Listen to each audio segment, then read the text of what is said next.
Hello, good evening. I'm your host, Dorothy. Welcome to Egg Donation Friends webinar.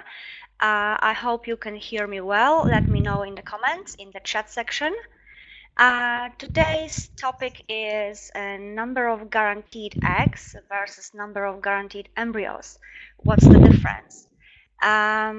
Today's presenter is Dr. Łukasz Sroka, obstetrician and gynecologist from Invimed, Poland. His presentation will last about 25, maximum 30 minutes, and then the Q&A session will follow. If you want to ask a question, please type it in the chat section. The webinar is being recorded and you will be able to view the recording on our website. We will also publish the whole transcript with the answers and questions. Good evening, Dr. Sroka. Good evening. We are very glad that we can have you on board for this project, and you have a presentation for us. I think we can start, yes? Okay, so good evening again. I will not introduce myself since you already did it. So I just thank Egg Donation Friends and IVF Media for organizing such interesting webinar and for inviting me and Invimed Clinic for this presentation. And I want to say a little sorry about quality of my voice, but I got a bit cold and and quality of my voice is not the best, but I will try to survive the whole presentation, not stopping talking. Okay, so subject of my presentation is number of eggs guaranteed versus number of embryos guaranteed, and of course we talk about the egg donation program. So we should start from, I believe we should start from some basic topics and maybe explain or maybe remind you some most important facts about the egg donation program, because those facts are crucial for understanding the main subject of the presentation. Okay, so first thing I really want to stress is we should never forget that egg donation program is just IVF treatment. It may be obvious for majority of you, but sometimes I see that the patient not fully understand that it's not some very special different procedure than IVF is, just IVF treatment. Of course, for this kind of IVF treatment, we use donor eggs, not the patient eggs, but both the way of getting the eggs and way of fertilizing them and getting the embryos and then transferring them, just a part of IVF treatment, and all the things connected with IVF treatment, all the risks, all the activities are the same for the egg donation program, and we have to remember that, because sometimes patients believe that egg donation is procedure of getting babies into inside the mother womb, and it isn't. It's just IVF treatment, and it can fail. It can fail like any other IVF treatment with patient eggs. So we shouldn't forget about that fact. It's important. Of course, the main thing with egg donation program is why and for whom it's designed. And the first and the most countable group is, of course, women who already lost their ovarian reserve. It may be because of age. As we all know, there's an age limit above. We can't get any viable eggs for IVF. There are some women who get into early menopause. Our youngest patient was a bit above 18 when she lost her ovarian reserve and she needed egg donation. And there is a large group of patients after multiple failed IVF treatments when we often get less or worse or better embryos, but spite of multiple transfers of those embryos, we can't get the patient pregnant. And in some point of the treatment, sometimes after 3 IVF, sometimes after higher number, we offer them egg donation because we know that in IVF it's all about the eggs. In fact, it's all about the eggs. It's a very popular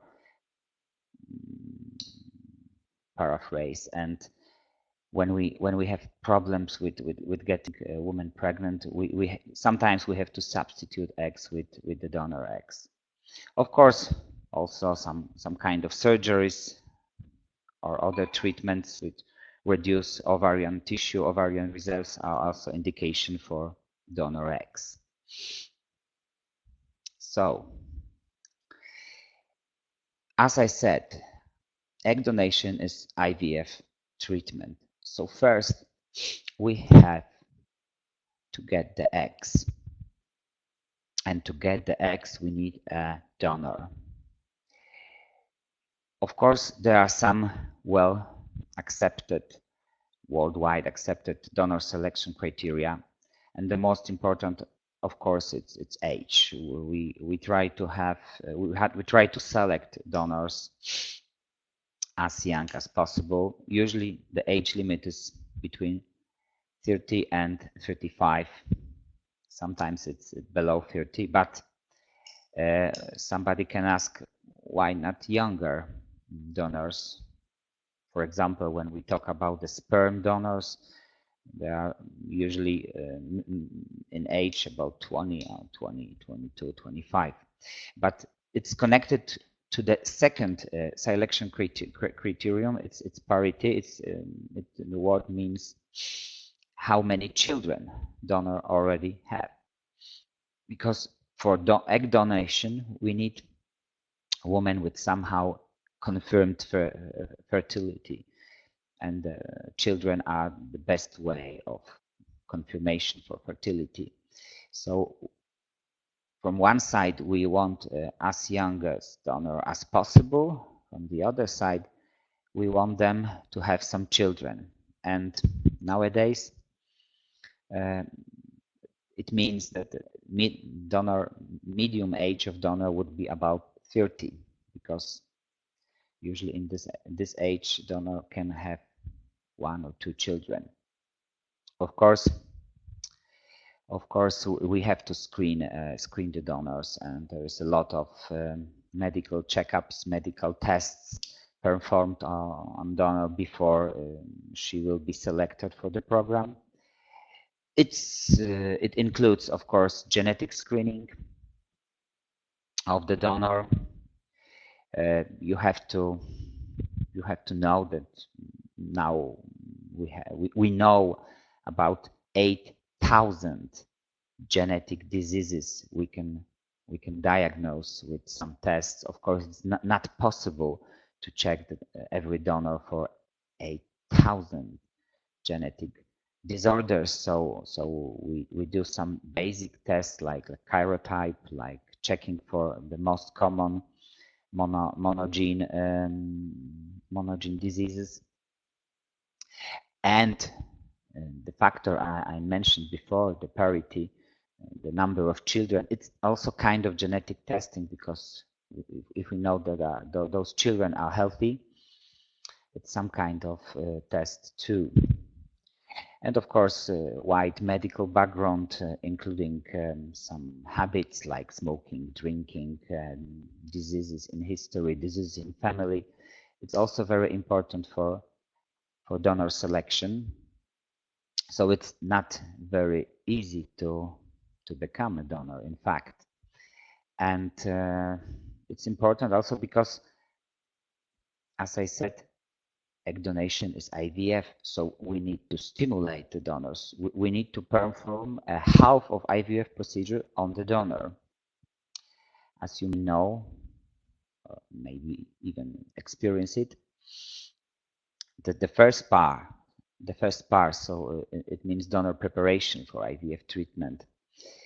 Of course, after selection, we have selected donor, so we have to stimulate the donor with exactly the same drugs we use for normal, let's say normal IVF treatment.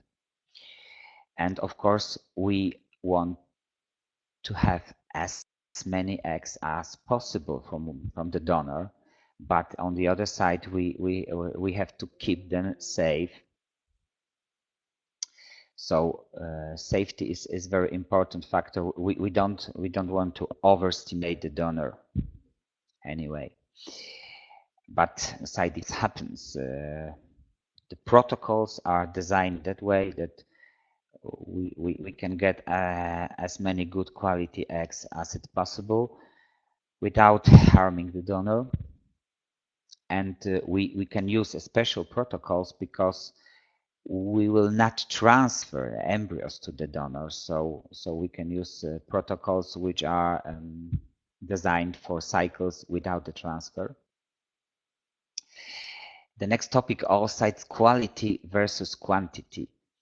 As I said, we want to get as many eggs as possible, but too many eggs can mean their quality is somehow lowered in comparison to the other group. So where is optimal number of eggs? And it's still subject of discussion between doctors worldwide and many conferences and many symposia.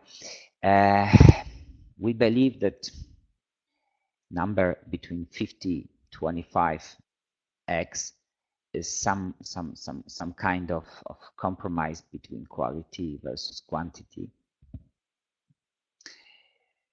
And when the stimulation is over, when the follicles are ready for pickup, oocytes are picked up during general anesthesia.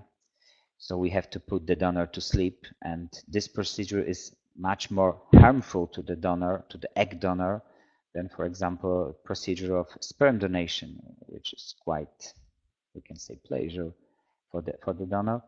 Here we have normal surgical procedure of oocyte pickup, and then oocytes have to be frozen. And we will discuss the matter of frozen versus fresh oocytes in a moment. Eggs freezing. Why we freeze eggs? Why we don't use fresh eggs? Which is better? It's also subject of still ongoing discussion. And of course, looking at the numbers, I have to admit that for the fresh egg cycle, we get a bit better results. According to different sources, it's between 9-20% higher results using the fresh eggs. So why we don't use fresh eggs? First, because of quarantine. It's very important. It's a very important factor. What does it mean, quarantine? As I said, we check the donor. We do some tests, and of course, some tests like genetic tests are valid for the whole year, whole life of donor. If we have healthy karyotype, this normal healthy karyotype will last as long as we last. But regarding, for example, some diseases, infectious diseases like HIV, for example, even if we test the donor just before the treatment and she is HIV negative, it doesn't guarantee that there is some very fresh ongoing infection in her just before the treatment, and without quarantine, we will not be able to know about it before the transfer.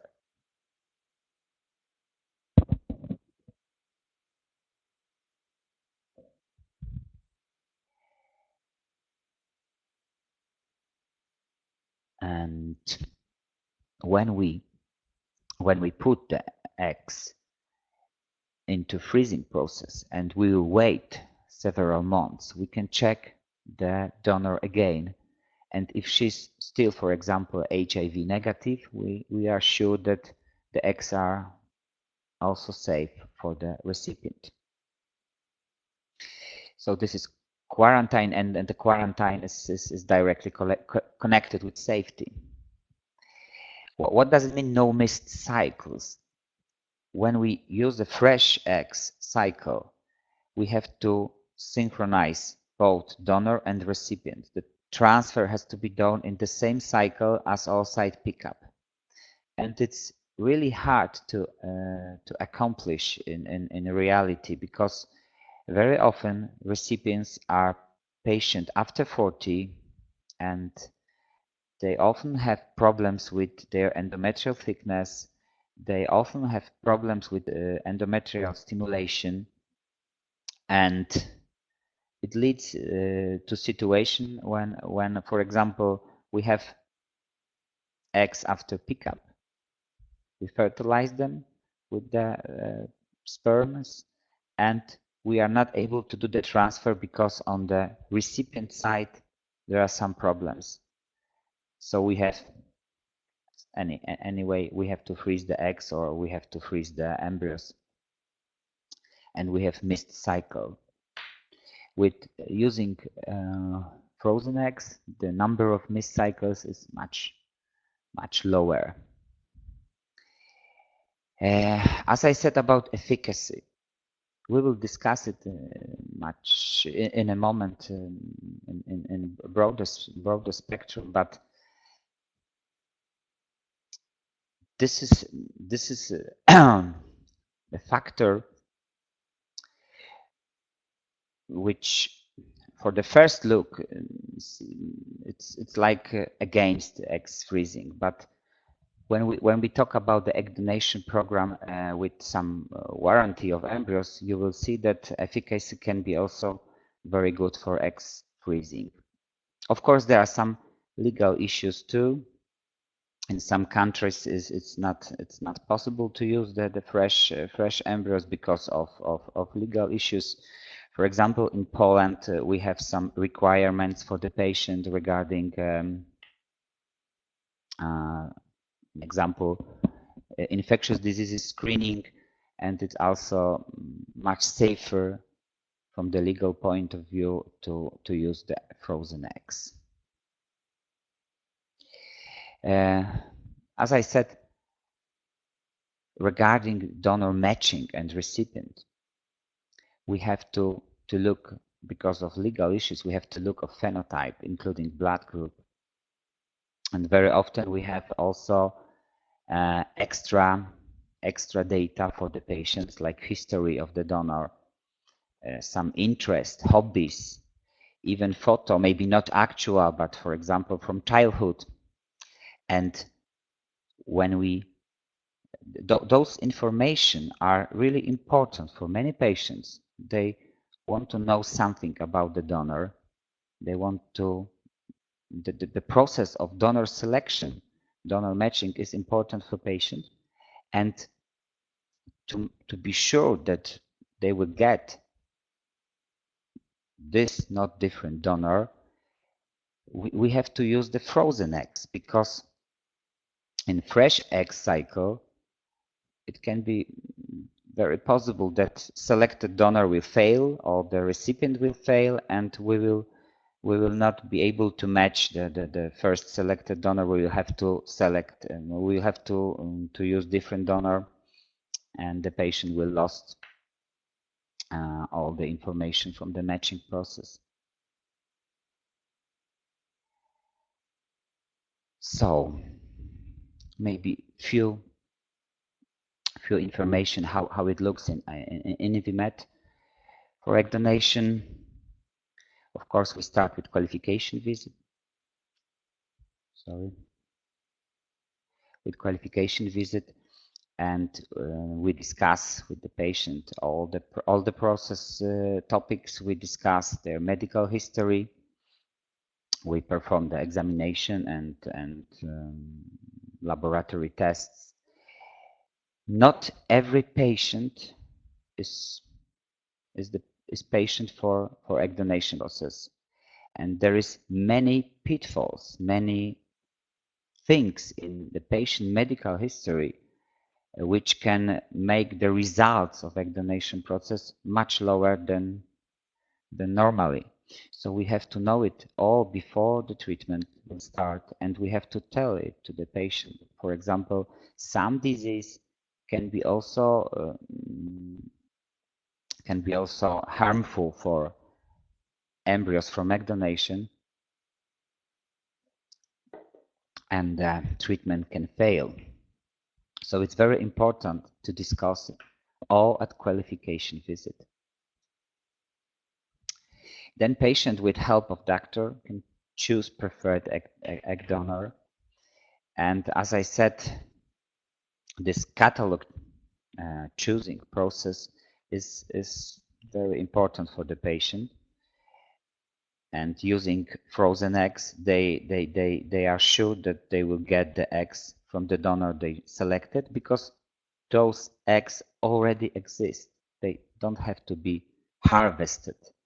The donor don't have to be stimulated in the future, and in meantime the donor could resign or could get sick, and they will not get this donor they selected. They have to select another donor, and it's somehow irritating. After donor selection, the recipient has to go through the process of preparation for the transfer. It usually is somehow some kind of frozen embryo transfer protocol using estrogen pills. And in this cycle, the eggs are thawed up, so in other words, they are warm up, and they are fertilized with the partner sperm. Then we start the embryo culture and embryo transfer.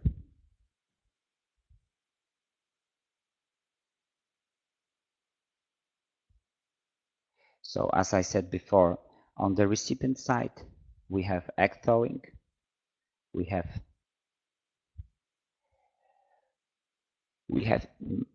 factor of efficacy, and of course possible risk and pitfalls. And what can go wrong on the recipient side?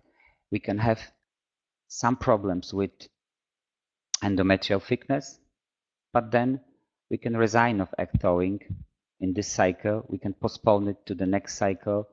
Sometimes when the eggs are already thawed and the embryos created, we can froze them and use on the next cycle as a frozen embryo transfer.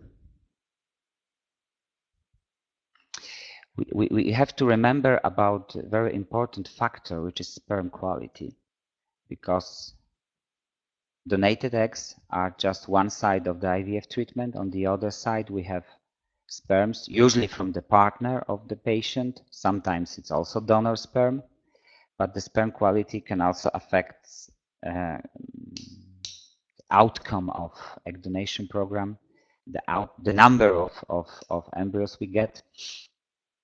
So it's also an important factor. It's also very important to check the sperm very, very detailed way before the treatment will start. Egg fertilization.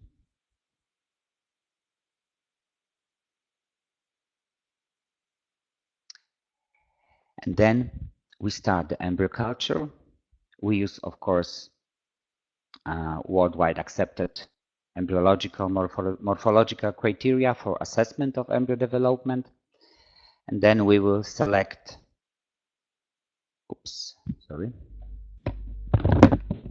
Oh, I'm sorry, this is my fault. I must have clicked something. And then we have to select the right embryos for the transfer. Of course, there is still ongoing discussion, which is better, third-day embryos versus blastocyst or 5-day embryos, and we will discuss it in a moment too. So we can discuss now the main subject of the presentation: number of guaranteed eggs versus number of guaranteed embryos. What is the difference? The difference is in results, and the difference is in so-called fertility preservation, because IVF treatment results depends mainly on number of embryos. So our primary goal is to get as much embryos as possible, but the higher number of embryos require higher number of eggs. So when we give a warranty of some number of embryos, let's say 5 or 3 or 2, we know that the number of eggs we will use for this warranted number of embryos can be very variable. Sometimes we need 8 eggs to get, for example, 3 embryos. Sometimes we need much more eggs, like 15 or even 20, because it's connected with the sperm quality, it's connected with fertilization rate, it's connected with all the process of embryo development, and embryo development is very independent process, and we cannot do much about it when it starts. And of course, warranted embryos has to be good.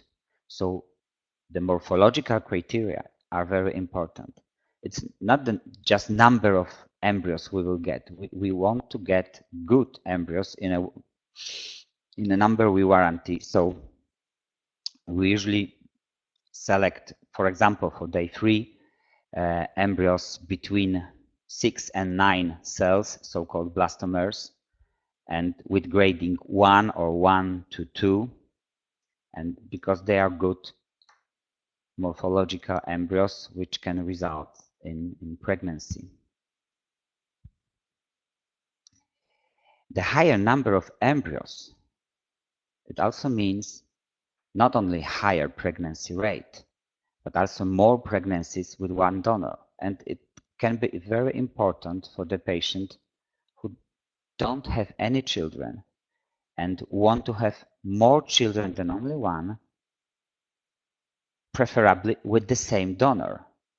And when we are able to warranty, for example, 3 or 4 embryos for them, there is much higher chance that we will get more pregnancies from the number of warranted embryos. For example, in Invimed, we have a 3 high quality embryos program, and they are created from the set of 12 eggs. So the number of eggs is fixed, it's 12. But when we don't get 3 high quality embryos, we will provide another set of 8 eggs, as long as a patient get pregnant or the number of good quality eggs become 3 or higher. So sometimes 12 eggs is enough to get even 5 or 6 good quality embryos. Sometimes we have to use 1 or 2 additional sets of 8 eggs to get the total number of 3 high quality embryos. So you can see that sometimes to get 3 high quality embryos, we need to use 20 or even 30 eggs. And this is the main difference between number of guaranteed eggs versus number of guaranteed embryos. Number of eggs can be very misleading. Some clinic may offer even 20 eggs as a guaranteed pack, and maybe still not enough to get even 2 good quality embryos. Of course, we have some conditions for the program, and that's typical for every guarantee high quality embryos. The main condition is quality of semen, quality of sperm, because with a very low number of sperm per milliliter, or some cryptozoospermia, for example, it's not possible to get good quality embryos even from very high number of eggs. And to show you some results of our clinic, here is clinical pregnancy rate, for one transfer in year 2015 and 2016, when we didn't have a program of guaranteed embryos. We have set of 8 oocytes of 8 eggs guarantee, and clinical pregnancy rate per one transfer was 41 in 2015 and 34 in 2016. But when we start to offer three high quality embryos program, it goes up to almost 45%. But when we look at the so-called cumulative pregnancy rate, so cumulative pregnancy rate means pregnancy after using all available embryos. It was 41 and 32 in time of 8 oocytes program, and it went up to almost 66% when we start 3 high embryos guarantee program. So this is the main difference. The number of oocytes can be very misleading, because we don't know in a particular case how many embryos we can get from the fixed number of oocytes. And when we do it backwards, when we say, okay, we want 3 or 4 high quality embryos, and we will give you as many eggs as is necessary to get the number of such number of embryos, it will change the results dramatically. Okay, so I will finish my presentation at this point, and I will wait for your questions. Dr. Sroka, thank you very much for the presentation. Yes, we have indeed a couple of questions, so I think we can start. Let me pull up the first question.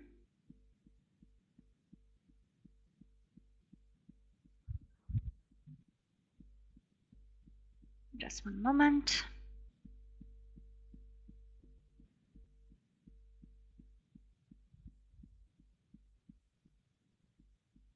Yes, we have question number 1. It should appear on the screen in a moment.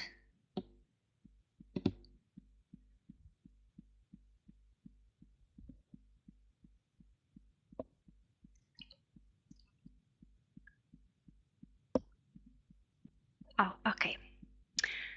Question number 1. What are the chances of having a successful pregnancy at the age of 52 for IVF, donor eggs and donor sperm? When we use donor eggs and donor sperm, only thing we need from the patient is, let's say, working healthy uterus. And we can say that from medical point of view, virtually there is no age limit. As I remember, the oldest patient with successful egg donation program was 66 or something like this. And the probability of getting pregnant is not much lowered because of being 52 in comparison, for example, in 42.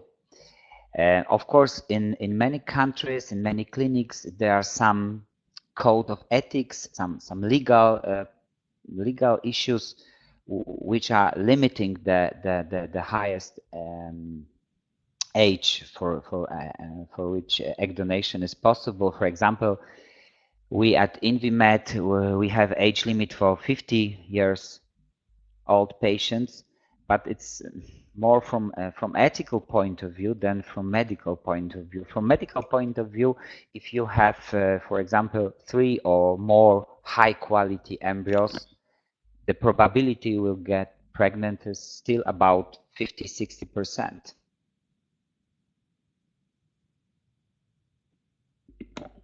Okay, thank you very much. Question number 2. How do you select the right embryos to transfer? What tests do you carry out? As I said, egg donation is IVF treatment. So we use exactly the same morphological, embryological criteria for embryo selection as we do in, let's say, normal IVF treatment. So embryologists at the clinic are assessing embryos every day. They are assessing number and size and equality of each cell comprising the embryo, and give them special grading according to international norms and regulations.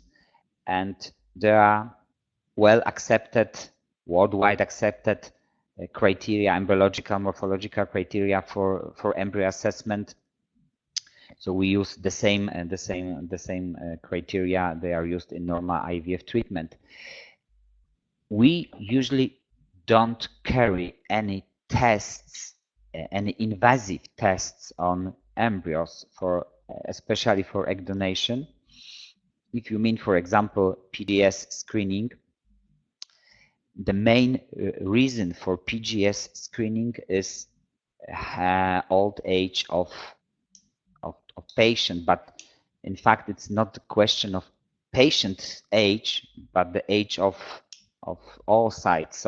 So if we know the all sites are coming from young donor, there is no indication for some invasive tests on the embryos. For example, in Poland, the law says that we have to have some indication for any genetic testing of the embryo. So usually in egg donation program, we don't have such indications. So we use just normal routine embryological criteria of embryo assessment, and we use them to select those high quality embryos for the transfer or for freezing. Thank you very much. Okay, next question. What if the intended mother has immune issues, has a history of failed implantation and failed pregnancies? Also, my partner's and my blood is very close match, so we need a third person's blood to try to counter this. When is the right time to use an egg donor? In fact, there is a lot of medical research which shows that many patients with history of failed implantation and failed conception and recurring miscarriages, when those patients are put into egg donation program, in some researches even 90% of them will get pregnant, because as I said before, it's all about the eggs, and more we know about the infertility and IVF treatment, we are start to believe that good quality eggs and good quality embryos are the main factor for healthy ongoing pregnancy. And many cases of so-called implantation disturbances or implantation disorders are vanishing when we use embryos from egg donation program. It also is connected with so-called immune issues, although it's very wide topic, immune issues, and still it's not very good scientifically described. What I mean, of course, we know there are some women with immunological factors, but still there is no good diagnostic procedures, and there's no good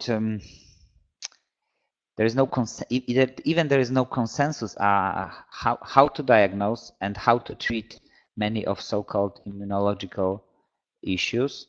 But as I said, many patients with with problems with implantation or previously diagnosed as immunological or idiopathic factor will benefit from egg donation program.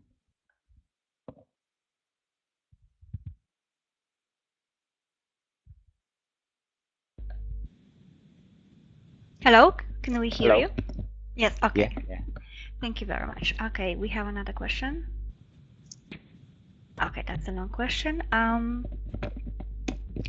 Can you mix the egg of the intended mother, that is, to use the DNA sent of the mother's egg, and use the donor's eggshell for older patients? Does it improve the chances of becoming pregnant? Theoretically, you can do it, and it's already has been done in many countries. We don't do it in Poland, and we don't do it at Invimed Clinic, but first time it was done in UK. Because not of the age of patient, but of some genetic diseases connected with DNA outside the nucleus of the egg oocyte. There are some diseases which are located in DNA in mitochondria. So we use egg from donor with donor mitochondria, and we put inside such an egg just nucleus from the mother DNA, and this procedure in fact includes DNA of 3 persons. And of course it can be done, but rather for genetic reason,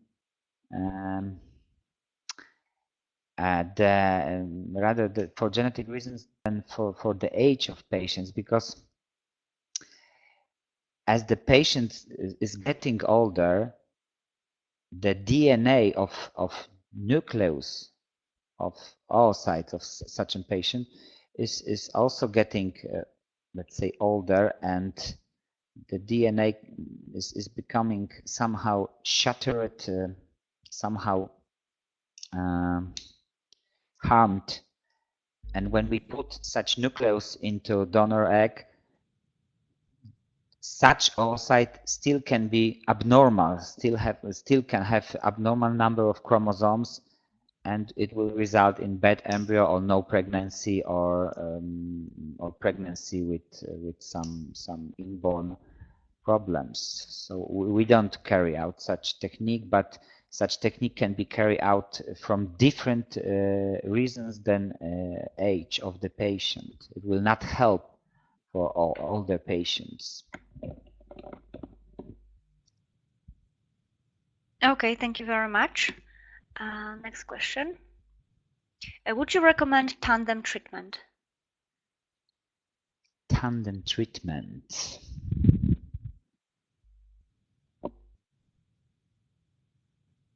And what so I you guess this is the question about using your own eggs together with donor eggs in one transfer, I guess.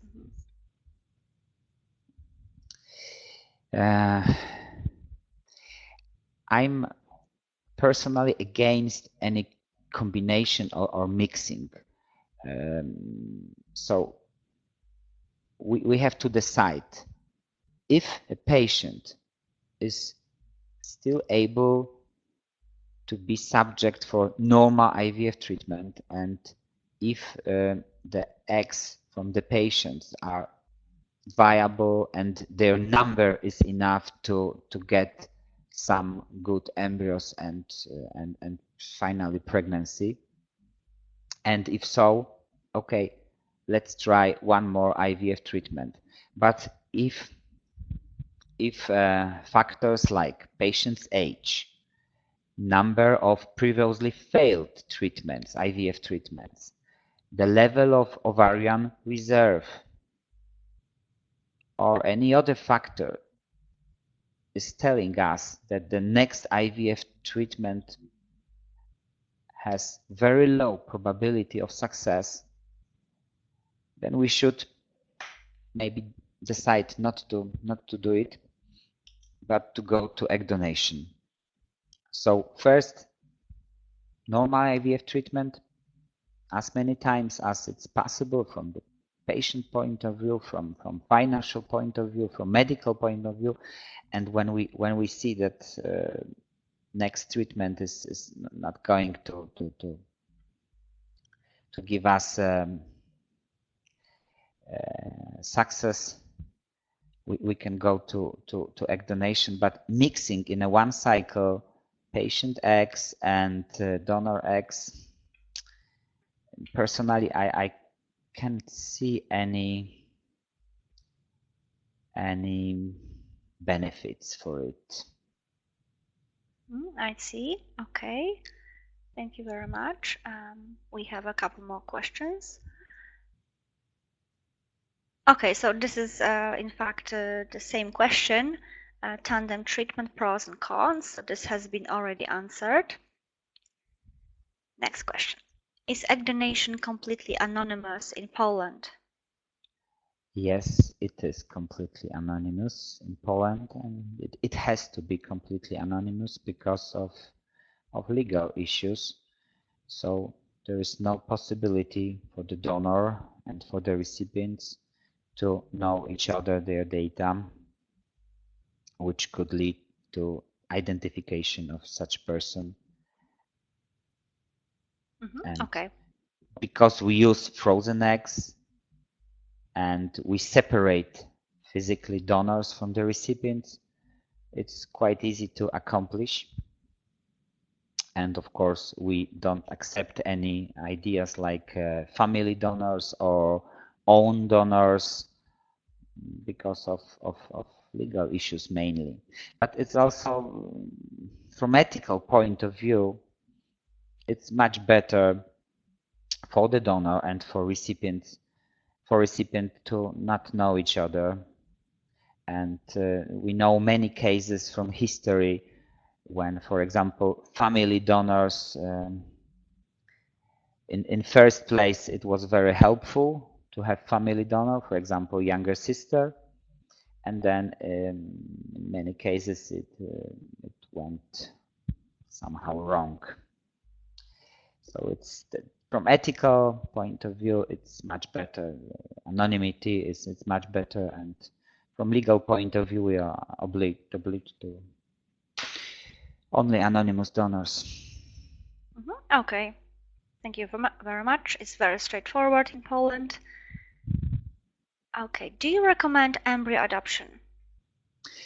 Yes, sometimes I recommend embryo adoption.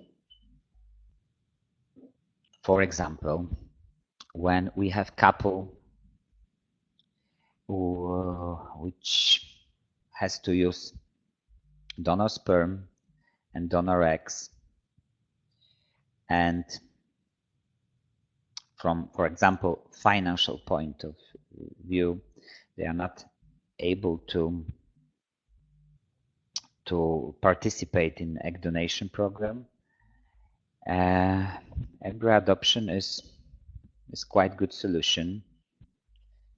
And of course, there are some couples who want to participate in embryo adoption instead of egg donation program, for example, because of ethical reasons, because they don't want any new embryos to be created, but they will accept embryos which already was created. But you have to remember that embryo adoption is usually adoption of embryo from another couple after IVF treatment. And of course, usually such couples are giving embryos to adoption when their family plans are fulfilled. And sometimes it means that all the best embryos were already used.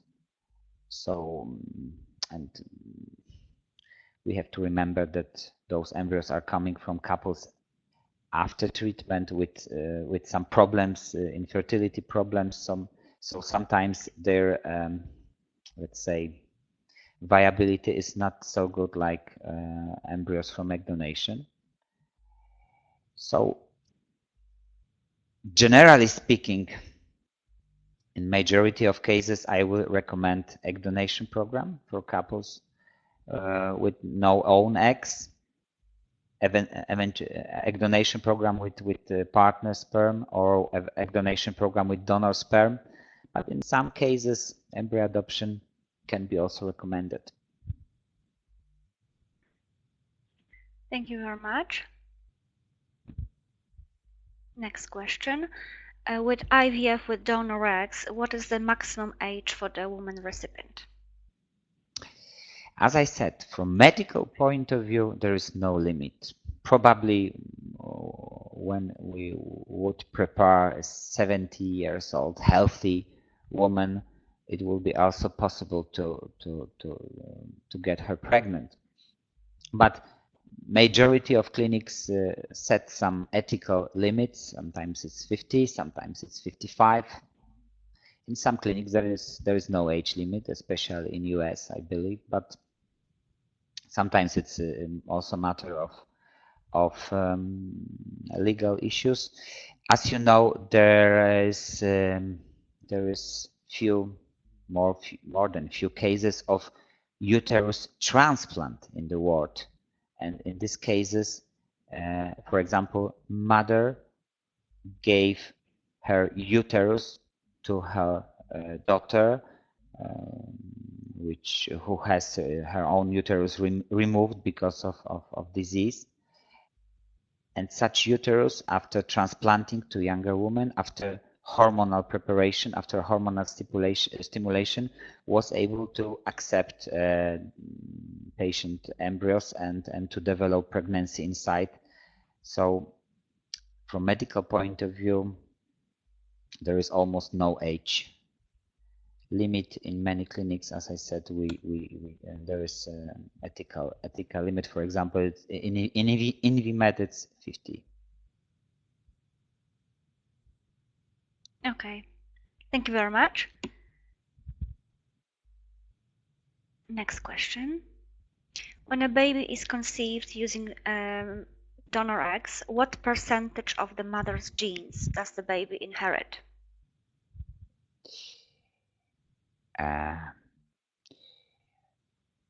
Is it the right question to ask, first of all? Maybe. Yeah, but I think that the person who asked that question means by mother means mother who is recipient of the I think so. Yes. Embryo.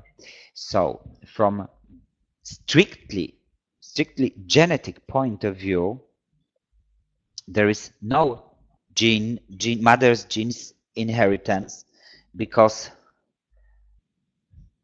all genes from the female side are located in oocyte. So when we use donated oocyte, all genes, as words written in a book of DNA code, are coming from the donor. So there is no strict mother, recipient genes inheritance. But maybe you already heard the word epigenetics. Epigenetics is a quite modern, quite new branch of genetics, and epigenetics is about switching on and switching off different genes by environment. So when we put embryo created from donated oocytes inside a mother's womb, inside the mother's uterus, and this embryo will start to develop as a fetus, as a child for the 9 months. There is many ways the mother recipient body can directly influence genes of her child, of her fetus. And those genes can be switched on, switched off, somehow modified. And it means that recipient body have also some influence of genetic activity of the fetus. Of course, also mother lifestyle during pregnancy has big influence of the fetus on the fetus development, but not only on the development of some phenotype external features, but also on activity of different genes.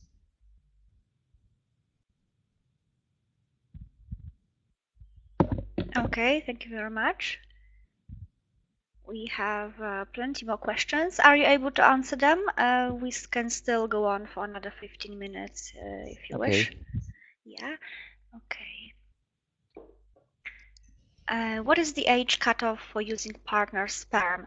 As I am aware, a man over 45 quality goes down drastically like female eggs. Can it result in Down syndrome? What's the best advice in this case?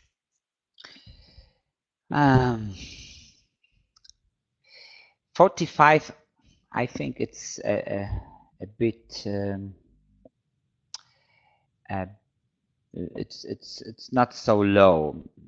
I will put the bar somewhere between 50 and 60 and maybe even more. But you have to remember one thing. The oldest sperm is about 3-4 months because sperms are produced all the time, and their age can be maybe 19, maybe 100 days, but not more. On the other side, eggs are created during fetal life of the woman. So when woman is 45, her own eggs are also 45. For a man who is, for example, 50, his sperms are maybe 3-4 months older, but not more. So it's we cannot compare eggs to sperms. And of course, as I said, before IVF treatment, before egg donation program, we check the sperms, the semen very carefully, not only for typical sperm examination, which includes sperm count and sperm motility or movement, but also we perform so-called sperm DNA fragmentation. So we check how many sperms, how big percentage of partner sperms has fragmented, broken DNA. And when this indicator is very high, we can use special methods like IMSI to select the most healthy sperms. But of course, at some age, the sperm quality is quite low, and the sperm fragmentation, DNA fragmentation is very high. And at some age, it's better to think about sperm donor instead of using the partner own sperm. But it's very hard to put a one age limit for the men because all is in results. For some men, it will be it would be 50, and for the other it would be 65. But of course, we know it from the research that at some age of men, also the risk of Down syndrome is going higher. But as I said, one age limit is not good idea. We have to look into sperm examination results. Okay, some new information. In fact, the user was asking about men aged 52 and the quality Okay. of sperm at this age, 52. But as you said, all has to be determined after Yeah. test results are examined by the doctor. Yes, exactly. So There is, I'm sorry, but I have to say there is no equality in the nature. There is no equal rights unfortunately, yes. for men and women. But we didn't we didn't design it. It was already designed this way. So Okay, that's what it is. Okay, does egg donation or in general IVF lead to healthy children? Very general question. Can we try answering that?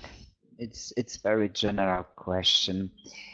First, we have to remember that we do IVF treatment for some reasons. And also we do egg donation, which is IVF treatment for some reasons.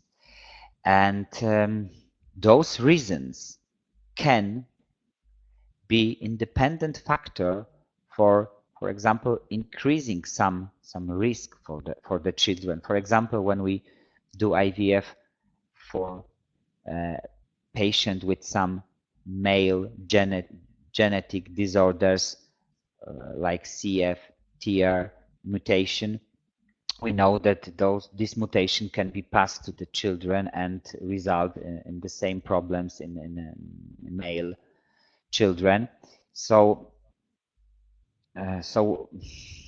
it's hard to answer such question in a very general way. But when we know there are indication, for example, for egg donation, the main indication is the woman age, and take woman in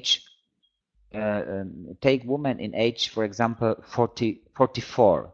The risk of Down syndrome for women aged 44 is like 1 to 30, and when we use donor eggs, the risk for Down syndrome went down to 1 to 3,000.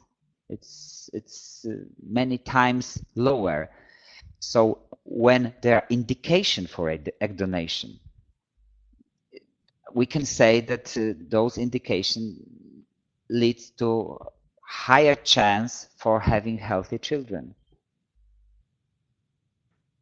Or having children at all, even for some Or couples. having children at all.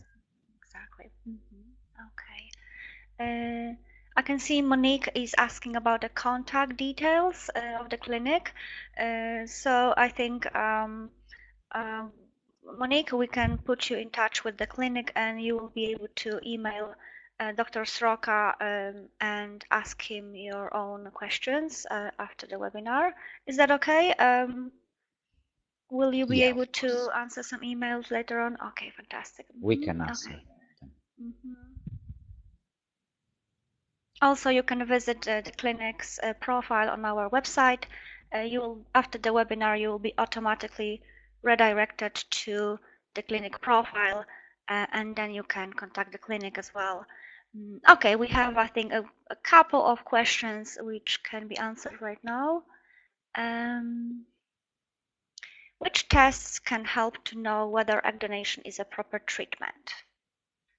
Are there any tests or just examination, or what is it? Yeah, the main test would be to assess. Hello? Yes, we can hear you. Okay, something happened to my monitor, but it works now. We can hear you. The best test is to assess the ovarian reserve, and we have very good and very simple to perform laboratory test, which is AMH, anti-Mullerian hormone, which is the best indicator of ovarian reserve. But there is no single value for AMH. Of course, when it's very low, like 0 or almost 0, we can tell the patient that it's kind of menopause, premature or just menopause, and it's indication for egg donation, of course. But for many patients, for many women, we have to correlate AMH level with the patient age, and then decide what is better for the patient, to have other IVF treatment or to have IVF treatment at all, or maybe to go with egg donation program. And of course, there are some, if we know that patient is carrier of some genetic disorders, or the patient gave birth to child with some genetic disorders, and afterwards the patient was diagnosed being carrier of some genetic disorder, and patient is not willing to pass this genetic disorder to another child, and then it's also kind of test which can help us in egg donation selection when we have such information. It can be indication, but mainly the main test is to ask about the year of birth. It's the simplest test and the cheapest, and the other test is AMH, so anti-Mullerian hormone, to assess the ovarian reserve. Of course, ovarian reserve can be also assessed using FSH level or by ultrasound and counting the antral follicle count, but the AMH is the simplest solution. FSH can be misleading, ultrasound also can be misleading. Patient age and AMH are the best indicators. Thank you very much.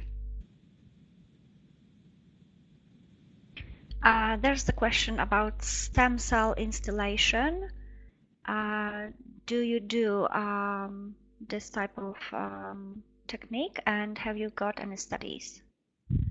No, I know it from theory. I know it from research, but we don't do it. So I can't tell you about any our results with platelet-rich plasma or stem cells instillation. We don't do it, also because of legal issues. Okay.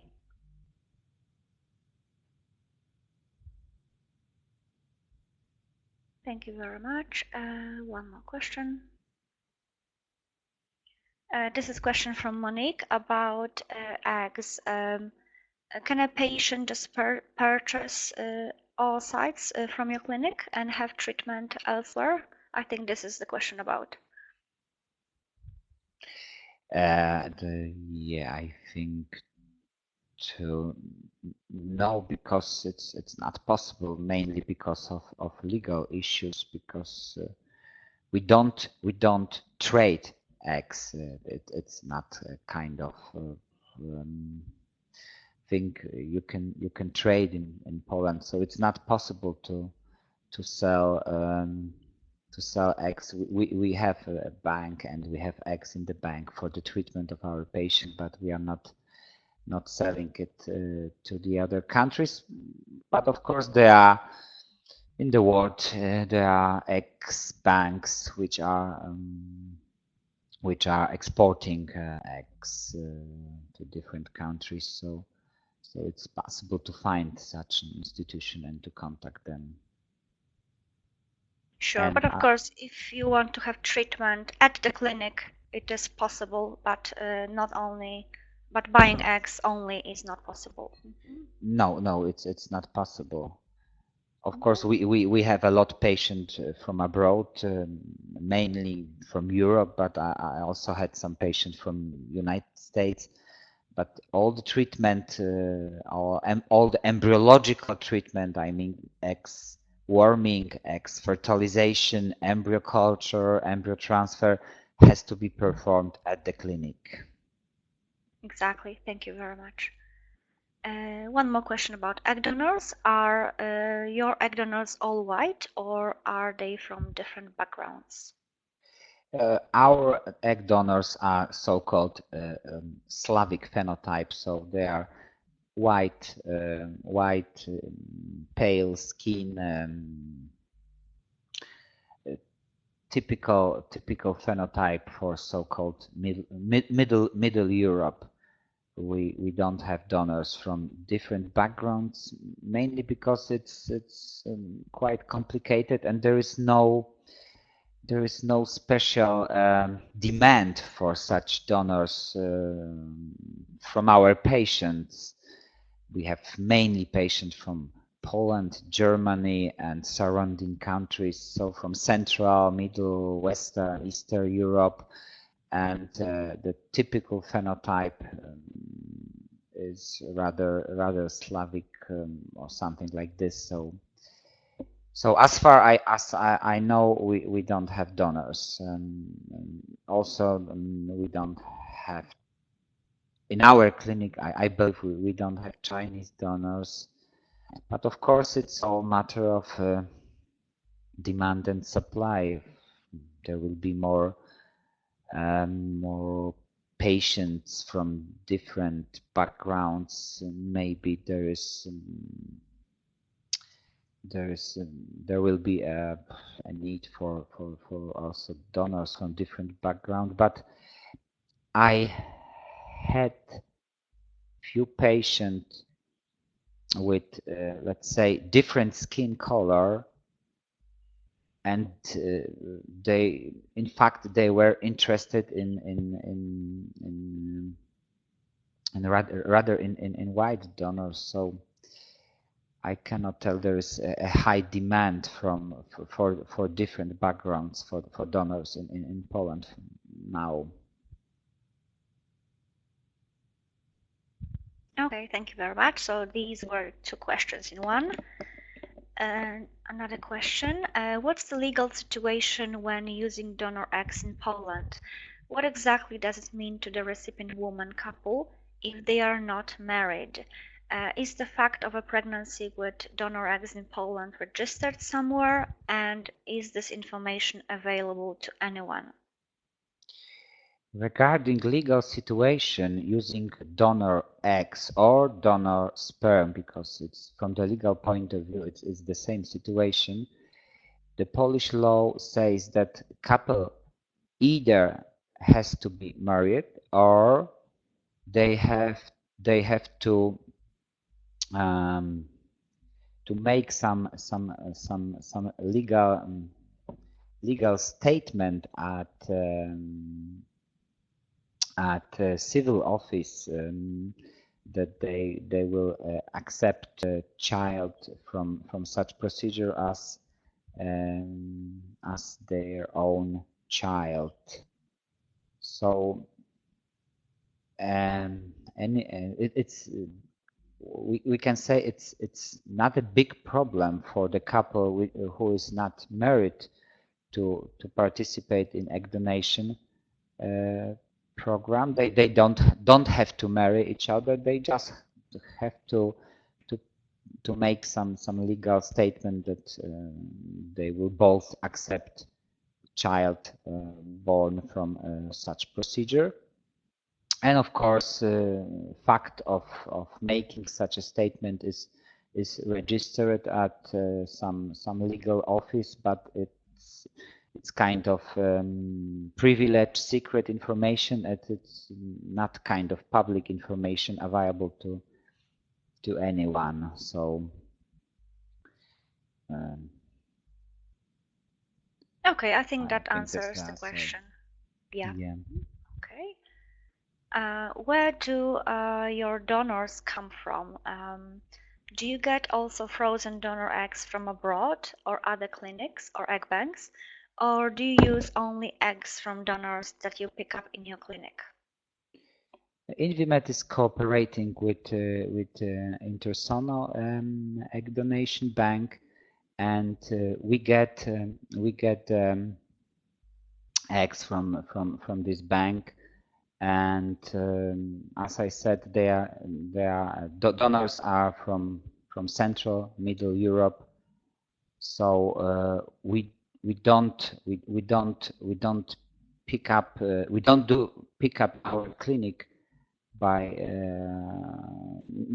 also because anonymous issues. We use cooperation with external egg donor bank, which supplies us with eggs mainly from the middle Central Europe donors.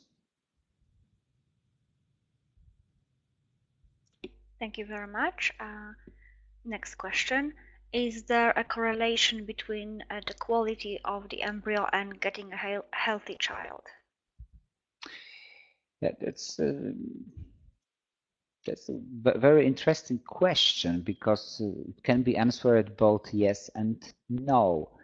In fact, good quality embryo with right morphological criteria has much higher probability turning into pregnancy.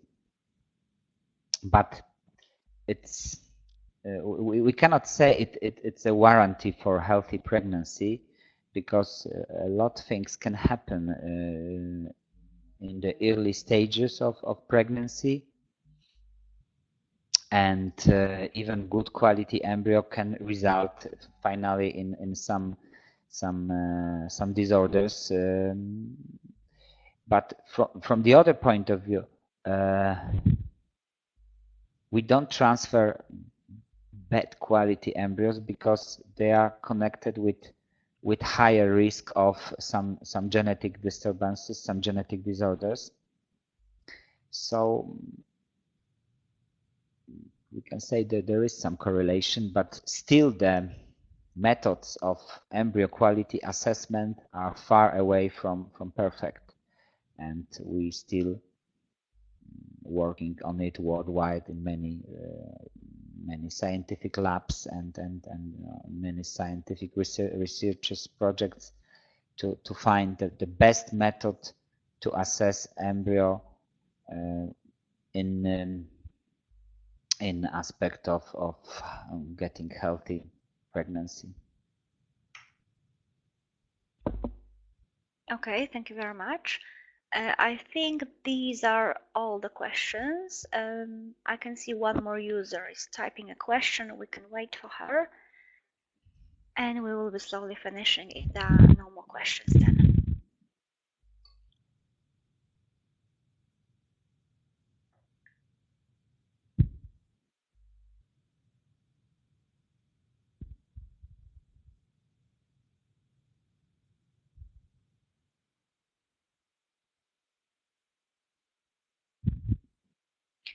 Yes, just one moment. I need to clarify what the question is.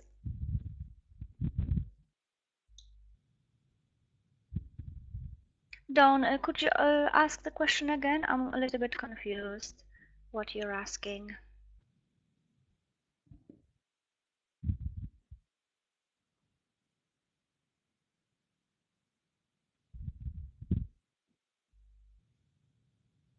Okay, in the meantime, we have a question which was similar to one of the previous ones, and you were talking about epigenetics. Yeah, of course. First thing, as I said, donor matching criteria. So we have, because somehow we are so obliged by law, but it's also very good from a psychological point of view to match the look of donor to the recipient as much as possible. So of course, it means also that there is a high chance that the baby will look similar to mother. And second thing is, as I said, it's epigenetics, which can also influence the phenotype, the look of the baby. And we have 9 months of pregnancy for this. And sometimes baby resembles, looks like very like his or her father. So we have many options here. Okay, thank you. Yes, we have some And questions. we have to remember that for many children born from own eggs and own sperms, when you look at father and mother, and then when you look at the children, there is virtually no resemblance. So sometimes it goes strange ways. It can be like this. Yeah. Okay.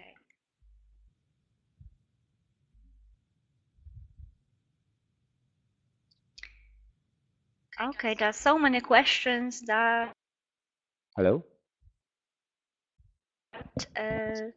not find them. Just one moment.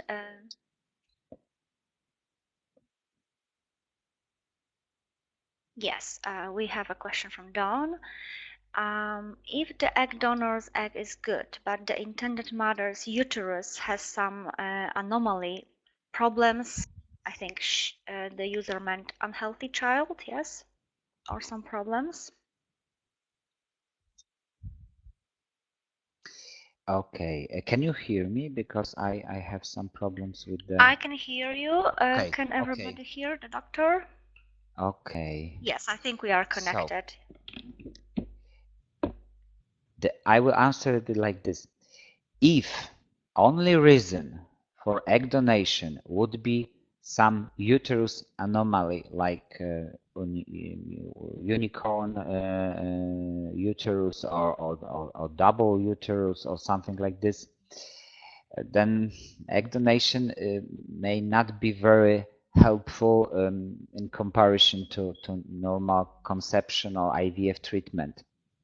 But sometimes it is a mix of problems. So from one point of view, he has some anomaly in uterus. But from the other point of view, there is problem with eggs.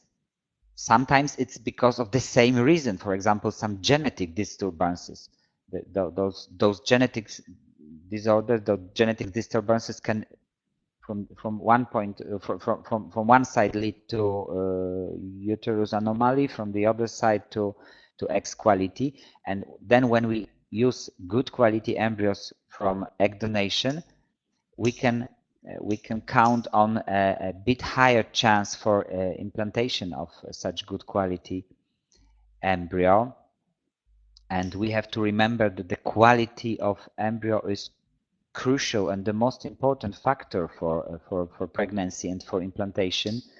As you probably know, there is a kind of pregnancy called ectopic or extrauterine pregnancy. So as you know, the embryo can implant even in very different parts of human bodies, sometimes even directly into abdomen.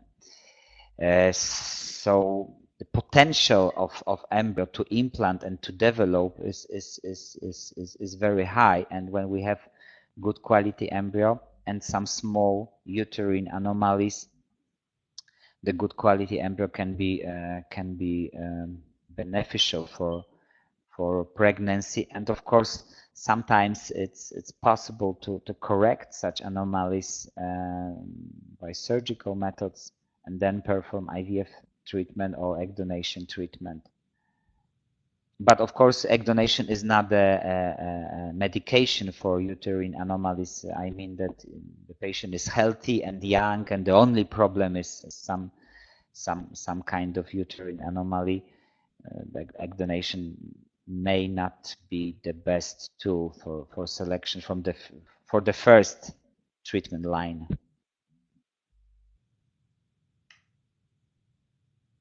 Thank you very much. Yes, this is a good question. If there are multiple IVF failures with patient embryos with good quality, does egg donation still can help? Yes, yes, and in fact, multiple IVF failures with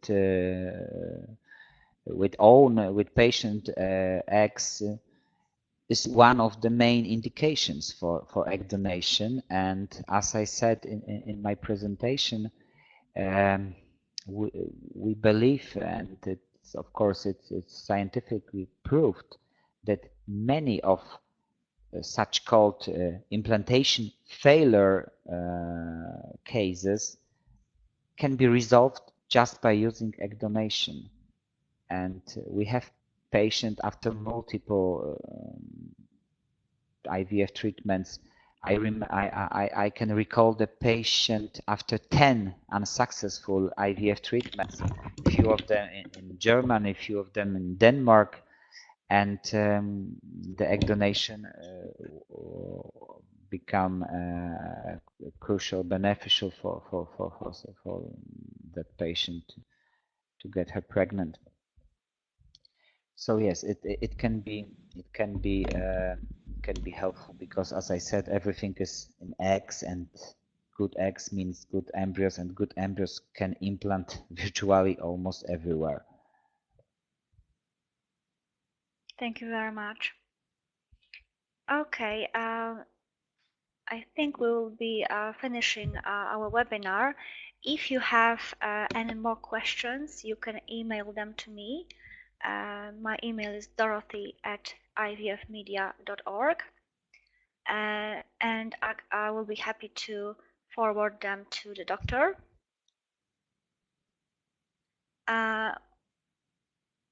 We are not able to answer all the questions. There are so many of them today, but make sure you email them to me. Okay, I will type my email address again.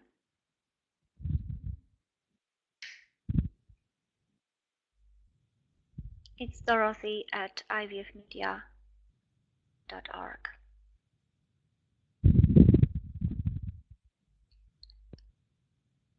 And if you don't speak English but you are German speakers, you can also email us in German, and the clinic will be happy to reply you also in German. So it's not a problem. Is that correct, doctor?